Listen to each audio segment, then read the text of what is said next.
Hoje, a gente vai mergulhar em uma das batalhas mais brilhantes da história, Austerlitz. Ela é considerada a grande obra-prima tática de Napoleão Bonaparte e, olha, por um excelente motivo. Pensem bem, era 2 de dezembro de 1805. De um lado, o exército de Napoleão. Do outro, uma força combinada de russos e austríacos, que não só era maior em número de soldados, como também tinha o dobro de canhões. As chances, vamos combinar, pareciam mínimas. Então fica a pergunta, né? Como é que um exército em clara desvantagem conseguiu uma vitória tão esmagadora? Pois é, essa é a questão central.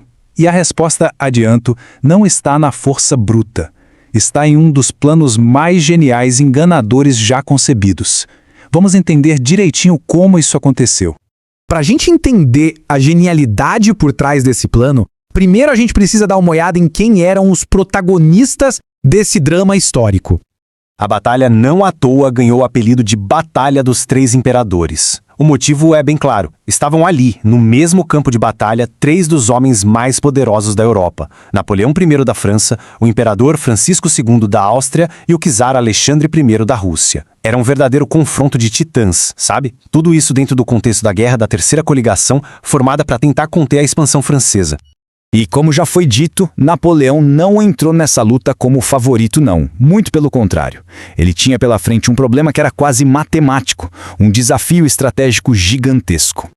A desvantagem nos números era bem clara. Vamos ver, o exército francês tinha mais ou menos 73 mil soldados. Do outro lado, os aliados tinham 85 mil. Numa batalha de campo aberto, uma diferença de 12 mil homens... Nossa, isso pode ser e geralmente é absolutamente decisivo.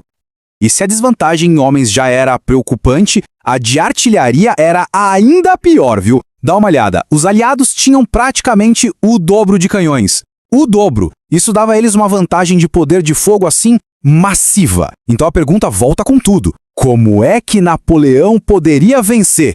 Pois é, a resposta estava na mente de Napoleão. Ele simplesmente decidiu que não ia jogar o jogo dos aliados. Em vez disso, ele criou um jogo completamente novo, baseado em pura astúcia.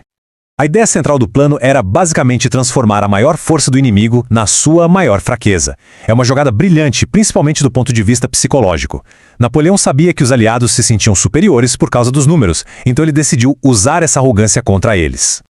Na prática, era uma armadilha em 3 passos.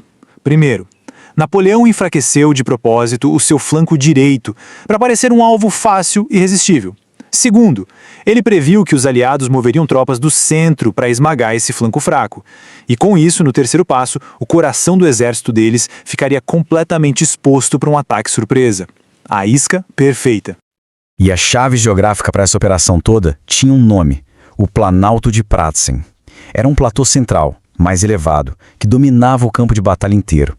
E o que Napoleão fez? Ele o abandonou de propósito, permitindo que os aliados o ocupassem. Ele sabia que para atacar o seu flanco direito, os aliados teriam que descer do platô, cedendo a posição mais importante do campo. Ok, a armadilha estava montada. Agora, tudo dependia da execução. E no dia 2 de dezembro de 1805, os aliados morderam a isca. Em cheio. A batalha se desenrolou exatamente como Napoleão tinha previsto. De manhã, os aliados caíram na armadilha, concentrando o ataque no tal flanco direito fraco dos franceses. Então, no momento exato, com a ajuda de uma névoa que cobriu o vale, o Marechal Soult avançou e atacou o centro aliado agora vulnerável. Suas tropas tomaram o Planalto de Pratzen, o ponto-chave de todo o campo de batalha. Foi um golpe absolutamente devastador. Com os franceses controlando o terreno elevado bem no centro, o exército austro-russo foi literalmente cortado ao meio. A coordenação inteira se desfez e o que era um exército organizado virou uma multidão em pânico, cada um correndo para salvar a própria pele. Essa vitória não foi só tática, sabe? Foi uma vitória total.